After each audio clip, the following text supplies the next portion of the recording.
Bab 1146. Tracy memahami pikiran Carlos, tetapi dia tidak bertanya lebih lanjut. Ada beberapa hal yang tetap harus dihadapi meski sangat tidak ingin. Yang patuh ya. Nanti malam Mami akan pulang menemanimu makan malam. Setelah memeluk Carlos, Tracy pun berbalik dan pergi. Carlos terus menatap punggung maminya hingga keluar dari halaman. Lalu ia berjalan ke sisi jendela untuk melihat mobil maminya. Padahal maminya akan kembali lagi. Tetapi saat ini dia merasa maminya semakin jauh darinya. Seperti hendak pergi ke dunia yang lain. Setelah bayangan iringan mobil itu menghilang dari pandangannya, Carlos baru mengalihkan tatapan matanya. Dia benar-benar tidak mengerti dunia orang dewasa. Tracy langsung menuju ke kantor grup Moore, yaitu gedung perkantoran yang disebut sebagai piramida kerajaan bisnis kota Emron. Persiapan konferensi pers sudah selesai. Tuan Besar Louis dan Duke sedang duduk menunggu Tracy di atas panggung. Kali ini Lorenzo tetap berada di belakang panggung dan tidak menunjukkan wajahnya seperti biasanya. Saat Tracy berjalan dari arah luar, semua sorotan media langsung mengarah padanya. Mereka terus-menerus memotret dan mengambil rekaman video. Sebelum Tracy tiba di atas panggung, Duke sudah datang menyambutnya, lalu menarik kursi untuknya. Adegan yang penuh perhatian ini pun diabadikan. Tuan Besar Louis tersenyum. Ia sangat jarang merasa puas melihat tindakan putranya. Melakukan tindakan seperti itu di situasi seperti ini sangat tepat. Setelah ketiganya duduk, sebagai pihak yang mengadakan acara, Tracy berinisiatif menyapa media, lalu memperkenalkan Tuan Besar Louis dan Duke. Kemudian dia sendiri yang mengumumkan terkait pernikahannya dengan Duke Louis. Begitu berita ini diumumkan, di tempat itu langsung gempar. Semuanya tahu, pemegang saham kedua grup Moore pertama kali mengadakan konferensi pers. Pasti akan ada berita besar yang diumumkan. Hanya saja tidak mengira beritanya akan begitu menggemparkan. Keluarga Moore mengadakan pernikahan dengan keluarga kerajaan negara Frown. Sudah dipastikan ini adalah pernikahan dua keluarga kuat. Bagi keluarga Moore, hal ini akan semakin menguatkan kedudukan mereka. Sedangkan bagi keluarga Louis, ini juga merupakan sandaran yang sangat kuat bagi keluarga kerajaan negara Frown. Saat itu, semua media yang ada di sana berebut untuk mengajukan pertanyaan. Pertanyaan mereka seputar, bagaimana Tracy dan Duke saling mengenal? Apakah sudah yakin terhadap masing-masing pihak? Kapan pernikahan akan diadakan? Akan diadakan di mana? Dan sebagainya. Tracy menjawab semuanya dengan lancar dan lugas. Mengenai berpacaran, Duke berkata dia bertemu Tracy di sebuah perjamuan 2 tahun lalu dan langsung jatuh cinta pada pandangan pertama. Sejak itu, dia selalu memikirkan Tracy dan terus mencari berita tentang Tracy. Tidak disangka setengah tahun setelahnya, dia kembali bertemu Tracy di sebuah perjamuan keluarga kerajaan negara Frown. Saat itu, dia langsung menyatakan perasaannya pada Tracy, tetapi Tracy tidak menerimanya. Kemudian, mereka berdua berteman, dan ia terus berada di sisi Tracy. Hal itu membuat Tracy tersentuh dengan kesungguhannya. Dia bahkan berkali-kali menyatakan perasaan terhadap Tracy, dan hingga hari ini, Tracy akhirnya bersedia menerimanya. Saat mengatakan ini, Duke langsung berlutut satu kaki di sana, mengeluarkan cincin yang melambangkan identitas keluarga kerajaan negara Frown dan melamar Tracy secara resmi. Duke menatap Tracy dengan penuh perasaan, membuat seluruh reporter wanita di sana ikut tersentuh.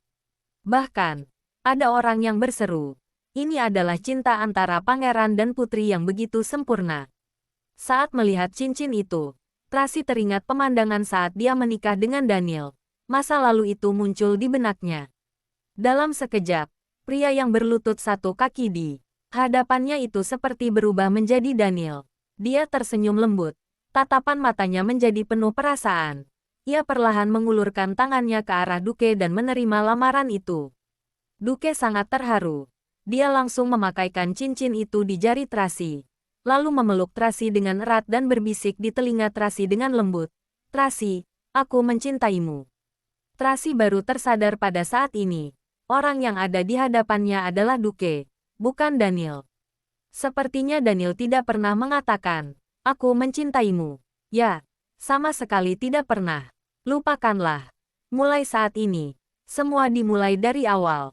Tracy memejamkan matanya, lalu mengangkat kedua tangannya perlahan-lahan dan membalas pelukan Duke. Bab 1147. Taman Luke Hills, Kota Bunaken. Daniel menonton acara konferensi pers ini dari komputernya. Kabar pernikahan ini disampaikan dengan begitu jelas, lugas dan tanpa basa-basi. Lalu, si pria juga langsung melamar dengan penuh perasaan. Benar-benar pasangan menjengkelkan yang serasi, penuh cinta dan diciptakan untuk bersama. Daniel tidak bisa menemukan kosakata yang cocok untuk mendeskripsikan mereka berdua. Ia hanya fokus menatap Tracy yang ada di dalam layar. Melihat senyum lembut Tracy pada Duke. Melihat Tracy menatap Duke dengan penuh kelembutan. Melihat Tracy menerima lamaran Duke. Melihat Tracy mengangkat tangannya dan memeluk Duke. Saat melihat semua ini, Daniel merasakan rasa sakit yang amat sangat di dadanya. Saat menatap Tracy seperti ini, Daniel teringat begitu banyak kenangan masa lalu mereka. Daniel, ya, aku mencintaimu. Apa kamu bilang? Katakan sekali lagi. Tidak ada apa-apa. Sudahlah jika tidak mendengarnya. Katakan sekali lagi. Cepat. Aku ingin mendengarnya. Tidak mau. Ada beberapa kata yang hanya bisa dikatakan sekali saja. Siapa yang menyuruhmu tidak mendengarnya? Tracy, cepat katakan. Tidak mau. Tidak mau. Jika tidak mengatakannya, aku akan terus mengganggumu. Dasar brengsek.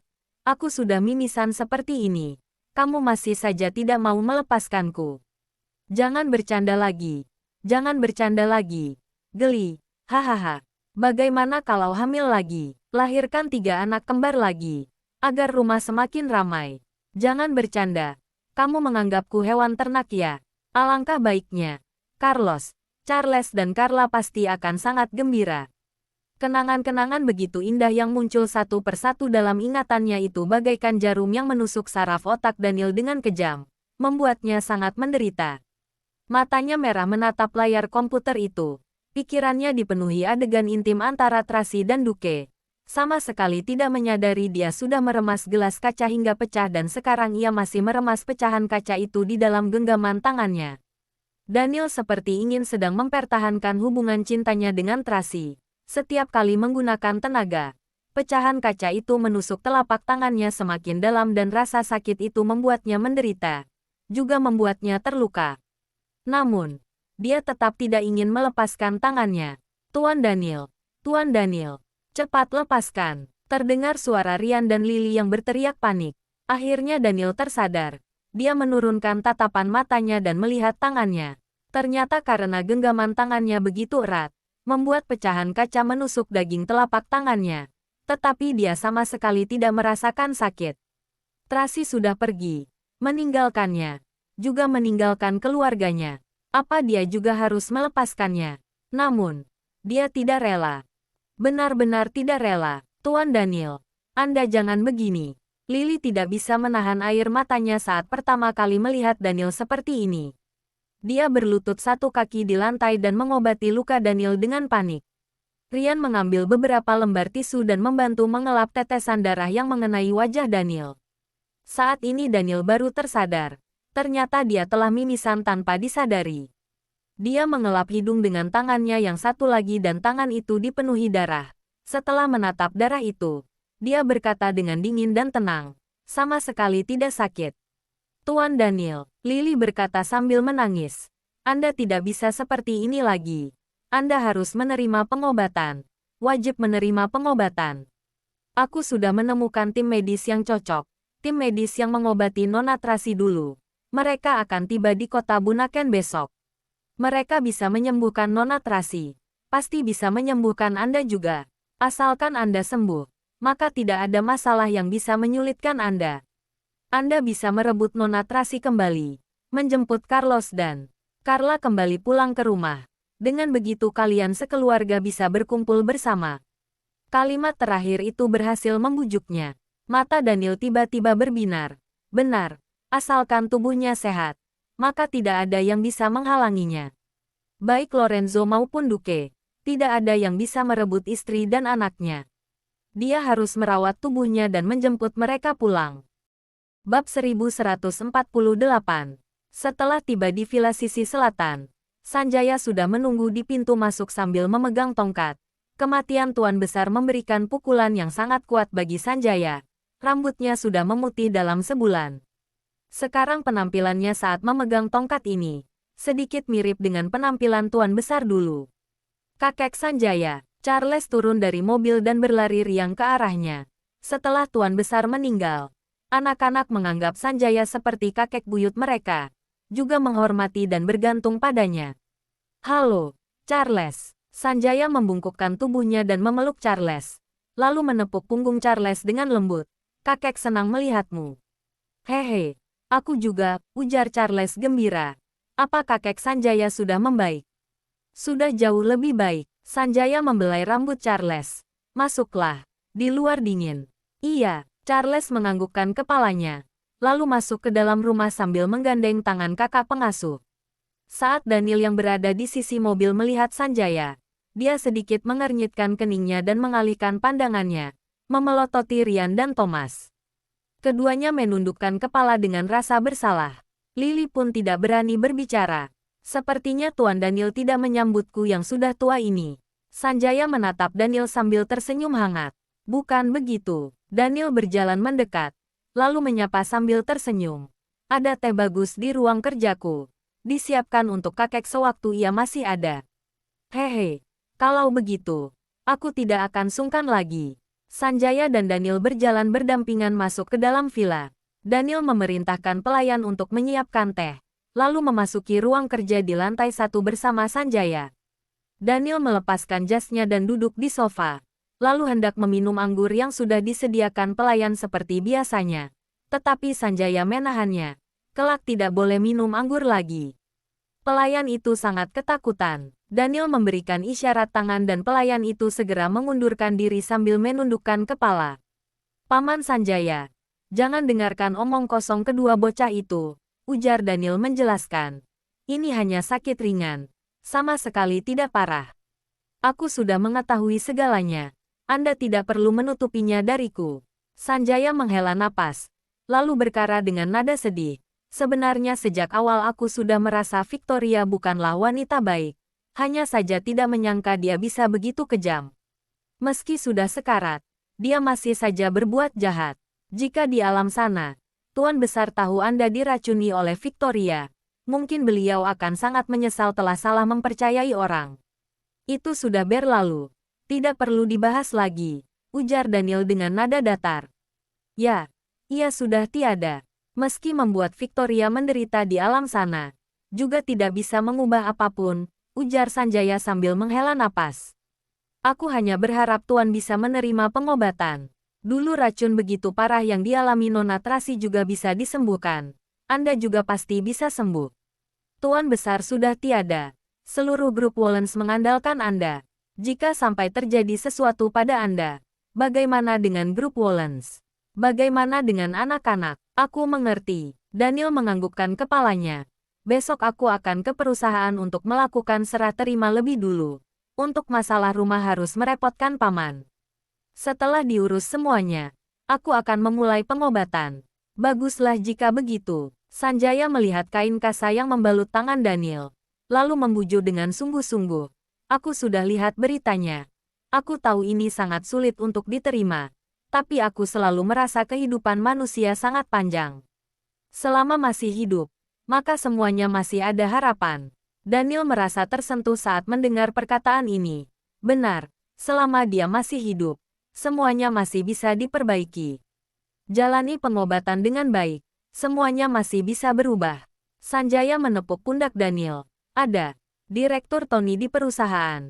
Dan di rumah masih ada aku. Anda bisa tenang. Ya, Daniel tersenyum dan menganggukkan kepalanya. Tehnya sudah siap. Ayo minum. Baik, keduanya minum teh di dalam ruang kerja. Suasananya sangat tenang dan hangat, sedangkan di luar masih turun hujan.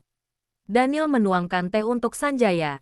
Saat melihat tangannya yang keriput, Daniel tidak bisa menahan diri untuk mengingat Tuan Besar dan berkata dengan emosional. Menurut Paman, apa kakek menyesal pergi meninggalkan kita semua di sini? Bab 1149.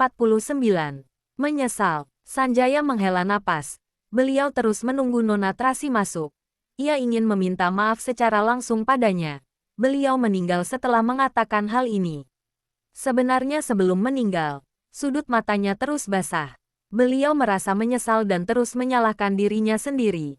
Baik terhadap ayah, ibu, bibi tuan, juga terhadap tuan sendiri dan Nona Tracy. Jadi, aku berharap Anda bisa melakukan hal yang ingin Anda lakukan. Jangan seperti kakek Anda yang merasa menyesal di saat terakhirnya. Semuanya sudah terlambat. Bagi keluarga Wollens, kesuksesan, kekuasaan dan posisi sama sekali tidak perlu dirisaukan. Selama Anda menginginkannya, pasti bisa mendapatkannya. Hanya perasaan yang ingin dimiliki oleh ayah Tuan dan Tuan Daniel sendiri di dalam kehidupan ini. Jika menginginkannya, maka berusahalah untuk mendapatkannya. Daniel tertegun saat mendengar perkataan ini. Selama ini dia hanya tahu Sanjaya adalah asisten yang sangat diandalkan Tuan Besar, merupakan orang paling berkuasa di keluarga Wollens selain Tuan Besar. Dia melatih begitu banyak anak buah untuk keluarga Wollens, seperti Thomas dan Ryan. Dia bisa menenangkan Tuan Besar saat marah, juga bisa menyadarkan Tuan Besar saat melakukan kesalahan. Bahkan, dalam banyak situasi, dia bahkan bisa melihat situasi lebih jelas daripada Tuan Besar. Benar saja, sejak awal Sanjaya sudah memahami semuanya. Dia tahu apa yang sangat ingin dilakukan dan apa yang sangat ingin dimiliki oleh Daniel. Sebenarnya jika dipikirkan, jika hubungan seseorang terlalu lancar, malah akan tidak dihargai dan perlahan-lahan akan lenyap seiring masalah-masalah kecil yang terjadi dalam kehidupan yang panjang ini. Sebaliknya, hubungan yang telah melalui banyak hambatan, malah akan semakin tulus dan bergelora. Mungkin saja masalah dalam hubungan Anda dan Nona Tracy merupakan ujian Tuhan untuk kalian. Kelak setelah bersama, baru bisa semakin menghargai kebahagiaan yang tidak mudah didapatkan ini.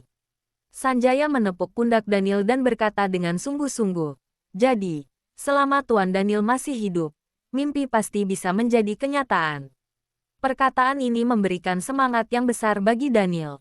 Dulu dia terus menantikan Tuan Besar bisa berbicara seperti ini padanya, bisa mengerti dan mendukungnya. Sayangnya dia tidak berhasil menunggunya. Sekarang Sanjaya menggantikan kakek mengatakannya. Daniel tiba-tiba merasa dia sangat bersemangat.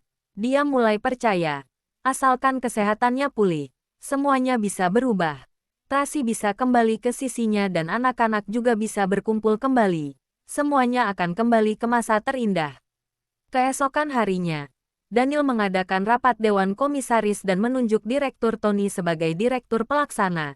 Dia yang mengambil keputusan atas semua urusan perusahaan. Di saat yang sama, dia juga mempromosikan Winnie dan menunjuk Winnie sebagai penanggung jawab pasar dalam negeri. Lalu, dia menggunakan waktu 1 hari untuk melakukan serah terima seluruh pekerjaan penting. Ada departemen terkait yang bertanggung jawab atas setiap proyek dan Winnie yang langsung bertanggung jawab atas proyek Stadion Paris. Begitu kabar ini diumumkan, semua orang merasa sangat resah. Semuanya ingin bertanya, tetapi tidak berani mengatakan apapun. Akhirnya, Direktur Tony yang bertanya, "Presdir Daniel, apa yang ingin Anda lakukan?" Daniel memberikan isyarat tangan dan Ryan meminta orang untuk menutup pintu ruang rapat, bahkan juga mematikan seluruh perangkat internet. Lalu, Daniel berbicara dengan tenang. "Belakangan ini tubuhku terasa sedikit tidak nyaman. Mungkin karena sebelumnya terlalu lelah. Jadi aku akan istirahat selama beberapa waktu. Tapi, kalian tenang saja. Paling lama 2 bulan. Aku akan kembali dengan penuh semangat." Mendengar perkataan ini, para manajer tingkat atas semakin gelisah dan buru-buru bertanya tentang kondisi kesehatannya. "Sudah kukatakan hanya masalah kecil." Daniel melambaikan tangannya. "Apa kalian melihatku seperti orang yang menderita penyakit mematikan?" Hari ini Daniel sengaja tampil lebih rapi. Dia terlihat sangat bersemangat. Selain lebih kurus dari sebelumnya, tidak ada yang terlihat aneh darinya. "Aku hanya ingin beristirahat sebentar," ujar Daniel dengan nada datar. Selain itu, belakangan grup Wollens mengalami banyak masalah. Kondisi kantor pusat di negara Maple juga berantakan. Aku harus ke sana untuk menanganinya. Tenaga manusia terbatas. Aku benar-benar tidak bisa mengurus semuanya sekaligus. Jadi hanya bisa meninggalkan tempat ini untuk sementara waktu. Bab 1150. Setelah Daniel mengatakan itu, semuanya mulai mengerti. Ada yang berspekulasi dan merasa Daniel memang seharusnya kembali ke negara Maple untuk menangani masalah di sana. Meski dalam wasiat Tuan Besar tertulis bahwa dia meninggalkan semua asetnya untuk ketiga cicitnya, sekarang tetap saja Daniel yang harus mewakili mereka untuk mengurusnya. Sekarang Presdir Devina sudah tidak ada, Tuan Besar juga sudah tiada. Tetap harus Daniel yang menangani semua masalah di sana. Namun, dia tidak bisa mengumumkan semua hal ini, agar pihak tertentu tidak mengetahuinya. Bagaimanapun, tim manajemen grup Wollens tidak sepatuh orang-orang di Skywell. Jadi, mereka lebih menerima alasan Daniel ingin menyelesaikan masalah di negara Maple. Semua orang pun menghela napas lega, hanya Direktur Tony dan Winnie yang terlihat seperti punya beban berat. Setelah rapat, Daniel kembali ke ruangannya untuk menandatangani setumpuk dokumen penting terakhir. Direktur Tony mengetuk pintu dan masuk, lalu bertanya dengan lugas, "Apa liburan Anda terkait masalah Nona Tracy? Anda sudah melihat berita." Sekarang Daniel semakin menghormati Direktur Tony. Meski Pak Tua ini sangat keras kepala, saat perusahaan menghadapi masalah, Pak Tua ini selalu berjuang bersamanya dan tidak pernah menyerah. Sudah, Direktur Tony menghela napas. Masalah di dunia ini tidak bisa ditebak. Aku tidak mengerti percintaan anak muda. Aku hanya berharap Anda tidak terpukul karena masalah ini. Apa di mata Anda, aku adalah orang yang begitu kekanak-kanakan? Daniel terus menandatangani dokumen tanpa mengalihkan pandangannya. Anda benar-benar akan pergi ke negara Maple. Direktur Tony mengerutkan keningnya. Yang aku tahu, Tuan Sanjaya sudah mengurus masalah di sana. Ya, Paman Sanjaya memang sudah mengurus masalah di sana. Daniel menghentikan gerakan tangannya. Aku mengajukan cuti bukan karena masalah kantor pusat. Sebenarnya karena aku sakit. Jika masih tidak menerima pengobatan aku akan meninggal. Apa? Direktur Tony sangat terkejut. Anda jangan menakutiku. Sebaiknya Anda saja yang mengetahui tentang hal ini, ujar Daniel dengan ekspresi serius. Aku sudah meminta pengacara menyiapkan surat wasiat. Jika terjadi sesuatu padaku, maka Anda dan Paman Sanjaya yang akan mengurus perusahaan. Warisanku akan kuberikan pada ketiga anakku. Sakit apa? Direktur Tony langsung panik. Tidak parah, tapi tetap ada risiko, ujar Daniel singkat. Tapi, tetap harus berjaga-jaga. Serah terima pekerjaan yang harus dilakukan. Tetap harus dilakukan. Tapi, tidak perlu khawatir. Kemungkinan besar tidak akan merepotkan Anda. Daniel tersenyum. Aku juga ingin menanganinya sendiri.